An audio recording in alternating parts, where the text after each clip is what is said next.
Now, where the National Education, Health and Allied Workers Union, Nehawu, has criticized the decision to increase the remuneration of public office bearers by 3%.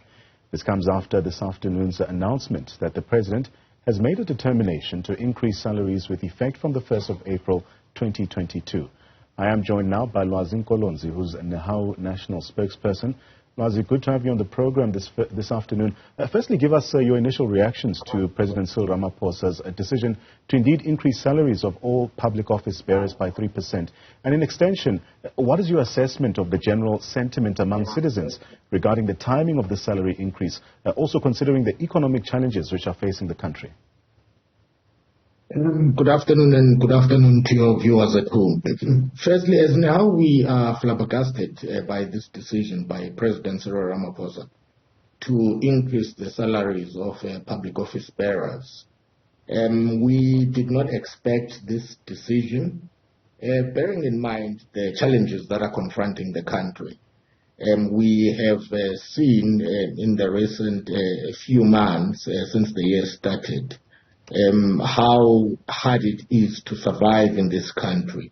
The cost of living has drastically gone up, and the ordinary citizens and workers are feeling the brunt of the cost of living in this country.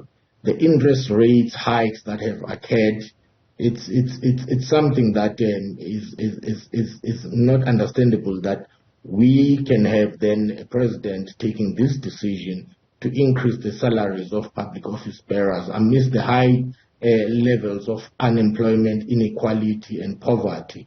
And we had made a plea to him and called on him and his conscience earlier on during the year, when the report by the Independent Remuneration Commission had suggested that the public office bearers should be getting an increment of 3%. And we had called on him not to accept that recommendation and actually reject that recommendation.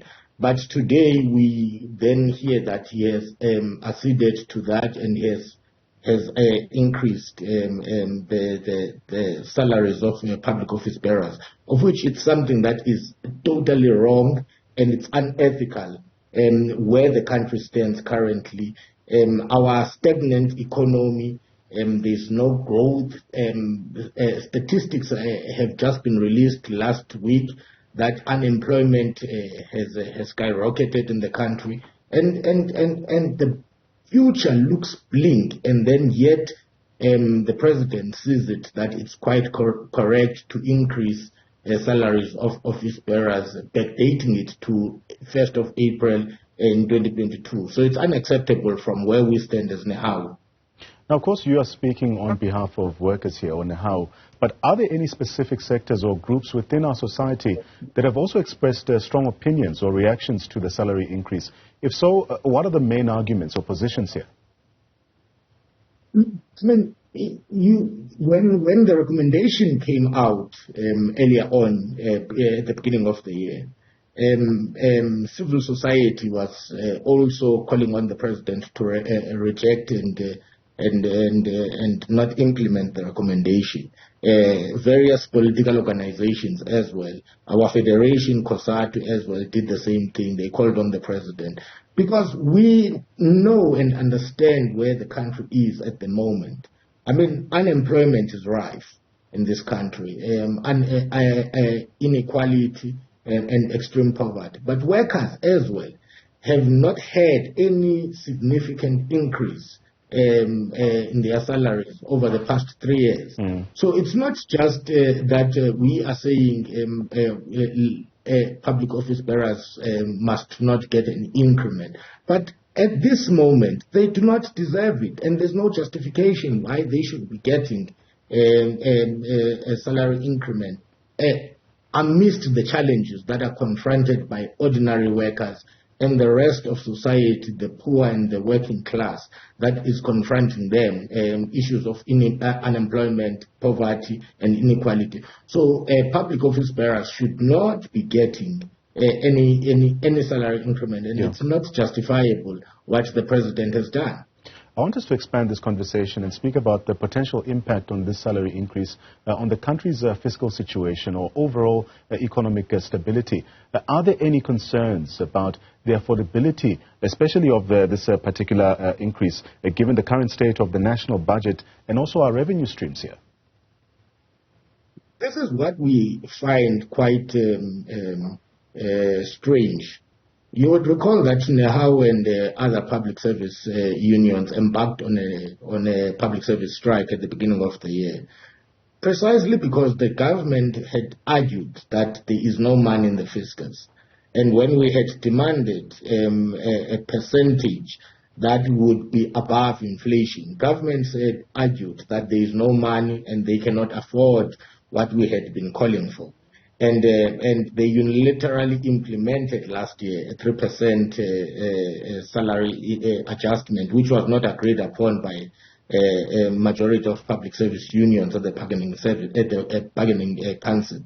And their argument has always been that there is no money, right? And now, for the government and the president to actually now go and implement the salary adjustment of 3% for all public office bearers, it's actually going against what the government has always been preaching, that there is no money in the country and workers do not deserve a salary increment that is above inflation. And we do not at this moment understand where all of a sudden this money comes from, when they have been arguing that there is no money, and when workers have been rightfully demanding what is rightfully should be accorded to them, salary increments that are above inflation. The government has been arguing that there is no money. Now the question is, where is this money coming from that all public office bearers are going to get 3%? And imagine a president or deputy president with their salaries at 3%, how much is that? When a worker is actually demanding something above inflation, a worker who is earning 100,000 per annum, 150,000 per annum, and the government says that there is no money for that worker, and yet a person, a deputy minister, a minister, a judge who earns exorbitantly is going to be getting a 3% salary adjustment. It's unjustifiable, and we cannot tolerate that. Let's speak further about the comparison made between the salary increases for public office bearers and the average wage increases for workers in other sectors. If so, what are the findings or opinions of the fairness of discrepancy, if there are any? Look, there's no fairness at all, right? There is absolutely no fairness. And this is one thing that we have always been arguing as Nehawu, that and this notion that the public service is bloated, it's totally wrong. We've got over 60 million citizens in this country and less than 2 million public servants, and they have to cater for those citizens. I mean, currently there is understaffing in public health, there's understaffing in the policing and in the education sector. Across all sectors there's understaffing, and workers are not being remunerated accordingly. And this is one thing that we have been fighting for, that remunerate public servants, remunerate workers across. And that's when you are going to get now a proper public service that is going to deliver services to our people. At this moment, the government has not done that. And we do not understand that instead of actually remunerating those who deliver, who are the coal face of public service delivery, you are actually not going to do that. You are actually doing it the other way around, remunerating those people who have actually brought this crisis that South Africa is confronted with. It's these politicians and the public office bearers who have actually brought the crisis of unemployment, inequality and poverty through the implementation of austerity measures, through the implementation of neoliberal macroeconomic policies. So we do not understand that now they are going to be generously rewarded by a 3% salary increment. It's just totally unethical from our perspective. Now, as we wrap up our conversation, are there any potential political implications or consequences, especially for President Cyril Ramaphosa's decision to approve the salary increases? And how might this decision impact his public image or even his popularity here? Consciously so, we did not expect the president to be doing this. And it's unfortunate that he has gone and implemented the recommendation. And workers are actually going to be much more angered that at the beginning of the year when we went on a strike, the government had argued that there is no money for public servants. And yet at the same time, they are now implementing a 3% that is going to be backdated till 2022. So it's got huge implications on workers and how they perceive this government. Well, we have understood that this government is hell-bent on reversing the gains of workers, implementing austerity measures. And this further proves that this government actually does not care about the plight of public servants and workers as a whole.